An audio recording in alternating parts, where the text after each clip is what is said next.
El 25 y 26 de abril de 1986 se produjo el peor accidente nuclear de la historia en lo que hoy corresponde al norte de Ucrania, en la ciudad de Pripyat, cuando un reactor de la central nuclear de Chernobyl explotó y ardió durante 10 días. El incidente, rodeado de secretos, fue un momento decisivo tanto en la Guerra Fría como en la historia de la energía nuclear.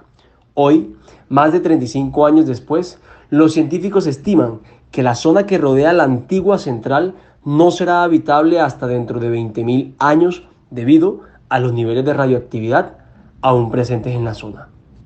El desastre tuvo lugar cerca de la ciudad de Chernobyl en la antigua Unión Soviética, que invirtió mucho en la energía nuclear después de la Segunda Guerra Mundial. A partir del año 1977, los científicos soviéticos instalaron 4 reactores nucleares, reactores de condensador de alta potencia, en la central nuclear de Chernobyl, ubicada al sur de la actual frontera entre Ucrania y Bielorrusia. El incidente tuvo lugar luego que el 25 de abril de 1986 se programó el mantenimiento rutinario del cuarto reactor de la central nuclear. Los trabajadores planearon utilizar el tiempo inactivo para probar si el reactor podía enfriarse si la central se quedaba sin suministro eléctrico. Sin embargo, durante la prueba, los trabajadores incumplieron los protocolos de seguridad y aumentó súbitamente la potencia dentro de la central. A pesar de los intentos de apagar el reactor, otro aumento de potencia provocó una reacción en cadena de explosiones en su interior. Finalmente, el núcleo del reactor quedó expuesto y expulsó material radioactivo a la atmósfera. La divulgación del accidente nuclear se consideró un riesgo político significativo para la Unión Soviética, pero para entonces ya era demasiado tarde. El colapso ya había propagado la radiación hacia Suecia, donde las autoridades de otra central nuclear empezaron a preguntarse qué estaba ocurriendo en la antigua Unión Soviética. Tras negar el accidente, en un primer momento, los soviéticos acabaron anunciándolo el 28 de abril, 3 días después del accidente nuclear, cuando ya se había propagado gran cantidad de la radiación.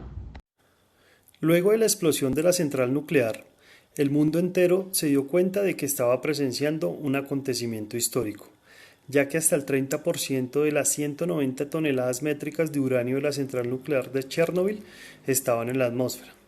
Por esto, la Unión Soviética decidió evacuar finalmente a 335.000 personas cercanas a la central y estableció una zona de exclusión de 30 kilómetros de ancho alrededor del reactor.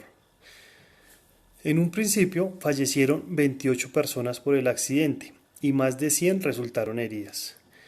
El Comité Científico de las Naciones Unidas para el Estudio de los Efectos de las Radiaciones Atómicas ha informado que más de 6.000 niños y adolescentes desarrollaron cáncer de tiroides tras haberse expuesto a la radiación del incidente, aunque algunos expertos han rebatido dicha información. Los investigadores internacionales han pronosticado que en última instancia unas 4.000 personas expuestas a altos niveles de radiación podrían sucumbir a cánceres vinculados con la radiación y que unas 5.000 personas expuestas a niveles inferiores de radiación podrían correr la misma suerte.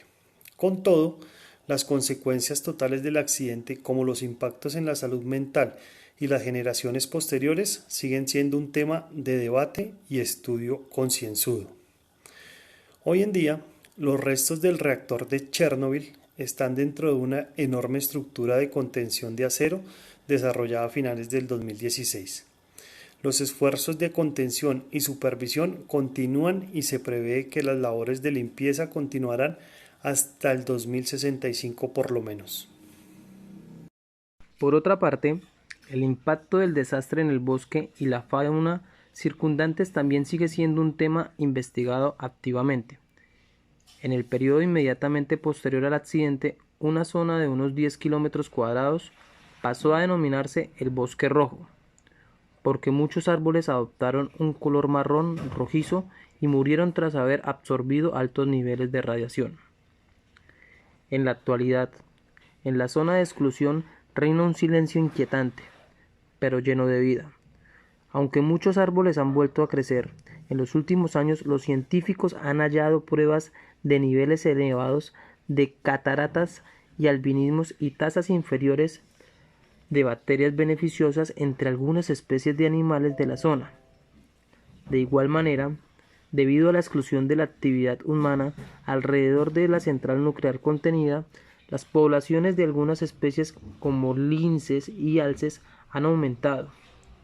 En 2015, los científicos estimaban que había 7 veces más lobos en la zona de exclusión que en reservas cercanas comparables, gracias a la ausencia de los humanos. El desastre de Chernobyl tuvo otra consecuencia. La fractura económica y política aceleró el fin de la Unión Soviética e impulsó un movimiento antinuclear internacional. Se estima que el desastre ha costado más de 210.000 millones de euros en daños. La actual Bielorrusia perdió casi una quinta parte de su terreno agrícola, ya que el accidente contaminó el 23% de su territorio. En el punto álgido de la respuesta ante el desastre, en 1991, Bielorrusia gastó el 22% de su presupuesto total para hacer frente a la catástrofe de Chernobyl. Hoy en día, Chernobyl atrae a turistas que están intrigados por su historia y su peligro. Pero, aunque Chernobyl simboliza la posible devastación de la energía nuclear, Rusia nunca dejó atrás su legado ni su tecnología. A hoy, aún quedan 11 reactores RBMK operativos en Rusia. En cuanto a la afectación de la radiación sobre las especies cercanas a Chernobyl, el pez de tres ojos de los Simpson es la imagen que nos viene a todos a la cabeza cuando oímos hablar sobre mutaciones genéticas y radiación nuclear. Este pues puede representar los daños que puede causar la radiación, sin embargo, debe producirse una catástrofe como la sucedida en la central nuclear de Chernobyl para que se produzcan mutaciones en el cuerpo, ya sea en el humano o en el de los animales. Sobre los efectos de la radiación se conoce que la explosión en Chernobyl fue devastadora para quienes estuvieron cerca durante las primeras horas, pero también se produjo un aumento en la incidencia de cáncer. Los gases emitidos durante la explosión fueron mayoritariamente cesio y yodo en sus formas radiactivas, puesto que las emisiones de estos dos gases son de las llamadas ionizantes, es decir, que son capaces de alterar el material genético ADN que se encuentra en nuestras células y causar diferentes tipos de mutaciones, entre ellas el cáncer. Sin embargo, las mutaciones pueden ser de otro tipo también, no solo terminan formando tumores, sino que pueden producirse malformaciones o enfermedades congénitas. Uno de los problemas más notorios que causa la radiación son las malformaciones y las enfermedades genéticas. No podemos olvidar que el ADN de nuestro cuerpo procede de nuestros padres. Así pues, si los padres vivieron durante la explosión de Chernobyl o nacieran tras esta, pueden tener mutaciones en su genoma que trasladan a sus hijos. Han pasado más de 35 años, pero el debate sigue sobre la mesa. El aumento de efectos de nacimientos producidos en la región desde 1986 está relacionado con la catástrofe nuclear.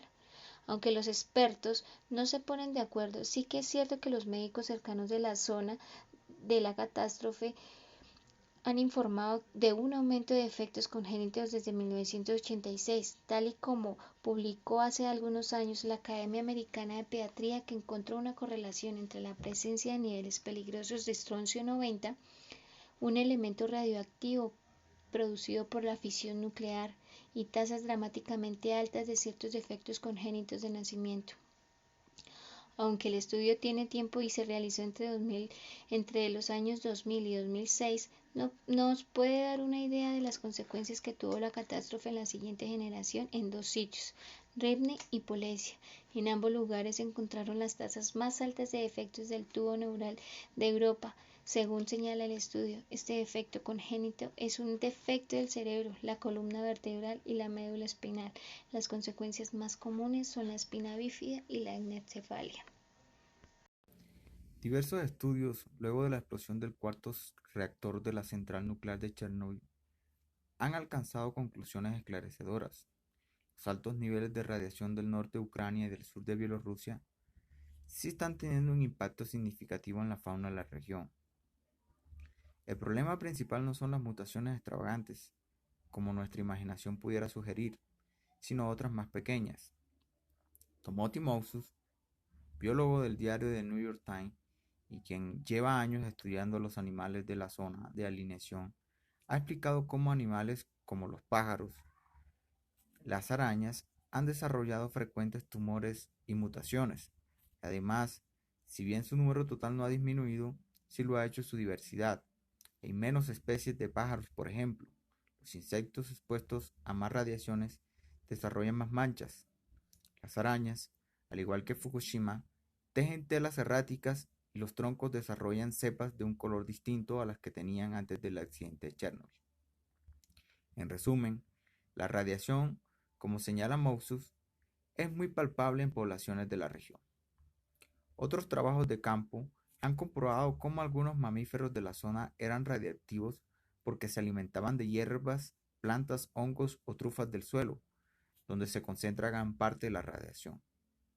Es el caso del jabalí, el lince, que han visto cómo su población revivía gracias a la ausencia de seres humanos, o el ciervo. Numerosos ejemplares están contaminados. Asimismo, el conocido como Bosque Rojo de Chernobyl, uno de los lugares más radioactivos de la Tierra, está a pequeños 500 metros del reactor 4 de la vieja central ucraniana, en la que en 1986 tuvo lugar el peor accidente nuclear de la historia.